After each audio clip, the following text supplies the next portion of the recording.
92 ration card थे आपके 23 के अंदर, जुलाई 23 के अंदर 594, अगस्त 23 में 623 और सितंबर 23 में 655 बने।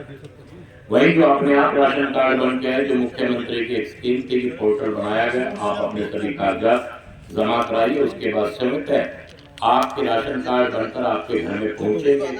इस गांव से दीपक, विजय कुमार, विजेंद्र सिंह, नीलम रानी और बूटी देवी, तो मैंने 5 उदाहरण आपको दिए, 5 नामों के। आपके गांव से 5 लोगों के घर बनकर कार्ड पहुंचे, अन्य लोगों के भी कार्ड पहुंचे।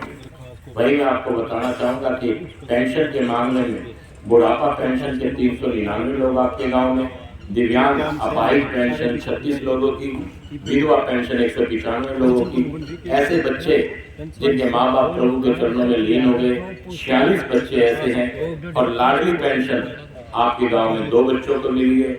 और स्कूल में ना जाने वाले अपाहिज बच्चे 4 बच्चे ऐसे हैं जिनको सरकार की तरफ से राशि मिल रही है। टोटल मिला के जिनको पेंशन के रूप में किसी न किसी रूप में पेंशन मिल रही है, टोटल मिला के आपके गाँव में 682 लोग ऐसे हैं जिनको पेंशन आपके गाँव में मिल रही है। वहीं 25/4/2022 के पश्चात कुल बन के अपने आप जिनके घरों में पेंशन बनकर पहुंची है 32 लोग ऐसे हैं जिनके घरों में पेंशन बनकर पहुंची है। उदाहरण के तौर पे मैं 5 लोगों के नाम आपको ले रहा हूँ। आपके गांव में गुलाबो सुशील कुमार के यहाँ से, राजेंद्र हुकुमचंद के यहाँ से, और सुनहरा लाल सिंह के यहाँ से, सतबीर दीवान सिंह जी के यहाँ से, रमेश गुज्जन जी के यहाँ से, इन लोगों की पेंशन अपने आप घर पहुंची है।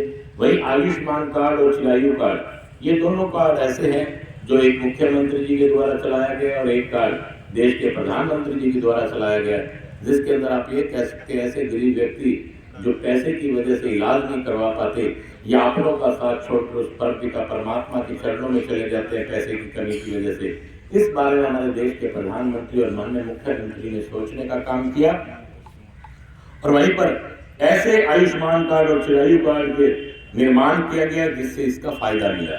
आपके गांव में कुल 1606 लोगों को ऐसा कार्ड देने का काम किया जो आयुष्मान कार्ड और चिरायु कार्ड है। आयुष्मान कार्ड के लाभार्थी जिन्होंने 1606 लोगों में से जिन्होंने लाभ लिया है, 40 लोग आपके गांव में ऐसे हैं जिनके ऊपर सरकार ने 12,98,000 रुपए की राशि खर्च करने का, उनके इलाज पर खर्च करने का काम किया है। उनमें से कुछ लोगों के नाम मैं आपको बता रहा हूँ।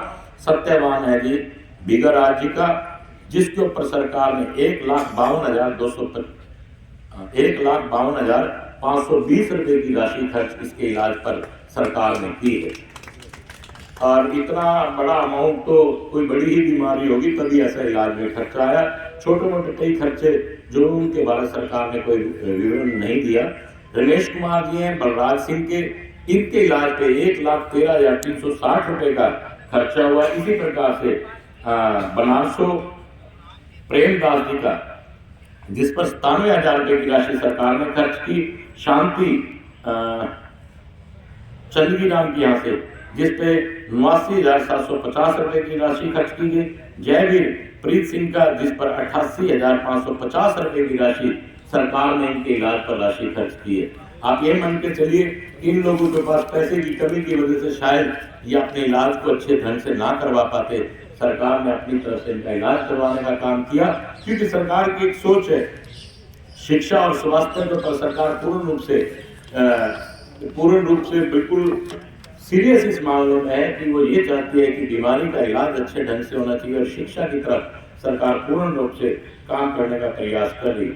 वहीं पर मैं आपको बताना चाहूंगा कि किसानों को सालाना 6,000 रुपए की राशि उनके खातों में डालने का काम करती है। वहीं 72 घंटे में सरकार ने एक नई स्कीम चलाई हमारे प्रांत के माननीय मुख्यमंत्री जी ने कि 72 घंटे के अंदर अंदर किसानों के खाते में फसल के बाद पैसा पहुंचाने का काम अगर पहली बार किसी ने किया है तो हमारे प्रदेश के माननीय मुख्यमंत्री जी ने इस काम को करने का काम किया।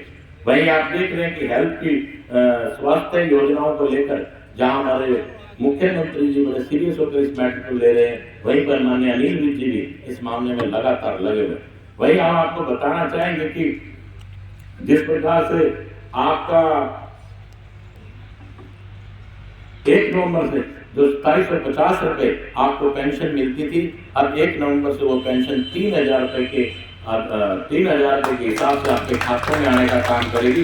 ये घोषणा भी 1 तारीख से माननीय मुख्यमंत्री जी ने करने का काम किया। वही प्रकार अनेक प्रकार की योजनाएं जिस प्रकार से चल रही है वो आपके सन्मुखी है। इसी प्रकार से आपके जींद के अंदर ही मेडिकल कॉलेज जो बनकर लगभग कंप्लीट हो चुका है 75%, 25% तक उम्मीद है कि मार्च तक ये भी पूरा बनकर तैयार हो जाएगा। और मैं उम्मीद कर सकता हूँ कि मार्च में ओपीडी इस मेडिकल कॉलेज में प्रारंभ हो जाएगी, जिसका फायदा हम सबको मिलेगा। भाई मैं आपको बताना चाहता हूँ कि मेडिकल कॉलेज के लिए मेरे पिताजी जब इनेलो में विधायक थे तो उन्होंने माननीय मुख्यमंत्री जी से मांग की और मुख्यमंत्री जी ने इस बात को मानने का काम किया और मेडिकल कॉलेज देने का काम किया। वहीं पर पैरा मेडिकल कॉलेज जो शहीदों में चला गया तो शहीदों से नॉर्म पूरे न होने की वजह से मैंने माननीय मुख्यमंत्री जी से कहा कि पैरा मेडिकल कॉलेज में मुझे देने का काम करे और जींद के अंदर 6 एकड़ जमीन पैरा मेडिकल कॉलेज को भी मिली, जिसका फायदा हम सभी जींद वासियों को मिलेगा। वही मैं आपको बताना चाहता हूँ कि 9 नेशनल हाईवे को जींद से जोड़ा गया है और ये बहुत बड़ी बात है। पूरे हिंदुस्तान में शायद ही कोई डिस्ट्रिक्ट ऐसा हो जिसको 9 हाईवे से जोड़ा गया हो, मात्र जींद ही शायद एक ऐसा डिस्ट्रिक्ट है जिसको 9 के 9 हाईवे जींद को सटा कर गुजर रहे हैं। तो आप लोगों से मैं नम्र निवेदन और प्रार्थना करने आए कि माननीय मुख्यमंत्री जी ने मुझे आपके पास भेजा है और आप सबसे मेरा निवेदन एक एक करके आप अपनी शिकायत को देने का काम करेंगे। अगर कोई कारण को लेके कोई समस्या या पेंशन को लेके समस्या उससे संबंधित एक तरफ सभी कागजों को पकड़ाने का काम करें और किसी विभाग की समस्या है तो वो भी हमें देने का काम करें। अभी मेरे साथी आए तो किसी के बिजली विभाग की समस्या है और एक मेरा निवेदन पब्लिक हेल्थ के अधिकारी गणों से कि पानी की समस्या बहुत बड़ी इस गाँव के अंदर है, पीने की पानी, और उस समस्या को दूर करने के लिए जो भी अधिकारी हैं कृपया करके आगे आने का काम करें।